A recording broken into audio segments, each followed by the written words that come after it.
Bonjour tout le monde, salut tout le monde. Je suis ici à Buenos Aires, nous sommes lundi 23 juillet 2018. Et je cherche le milliard de Fribourg et d'Udingen. Je suis ici en plein centre-ville.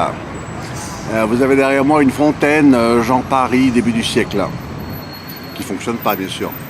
En général ici les choses ne fonctionnent pas quoi. Voilà, hier je regardais l'émission d'histoire que je regarde souvent de Stéphane Bern, Le secret de l'histoire. Hier c'était sur le cardinal de Richelieu, une des grandes figures de l'histoire de France. Jean du Plessis de Richelieu, dit cardinal Richelieu, est né en 1585. Une famille de petite noblesse plus ou moins ruinée. Très ambitieux, il sera rapidement près de la cour, et surtout autour de la reine-mère Marie de Médicis, qui sera flattée par des discours bénis. Il était très beau parleur, oui. Les Médicis sont des ultra-catholiques. Ils ont donné plusieurs papes à Rome.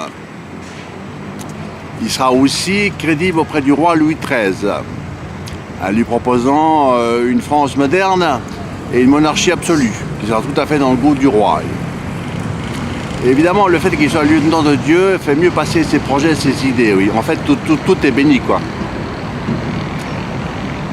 Pour une France moderne, il proposait de révoquer des charges que les nobles avaient, qui étaient très bien rétribuées et qui étaient plus actuelles.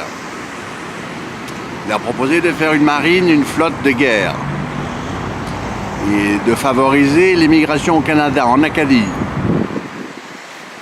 de faire un journal et une gazette, de faire un théâtre, l'Académie royale qui est toujours existante et qui est prestigieuse, de favoriser les arts et les lettres.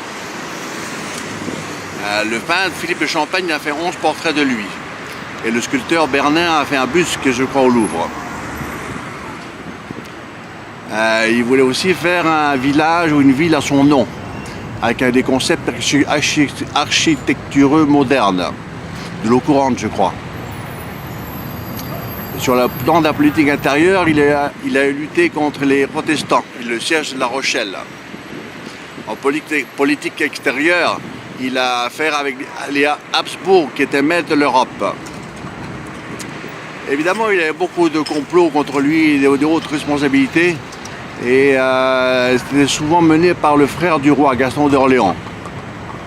Mais ça finissait mal pour les comploteurs. En général, c'était l'exécution.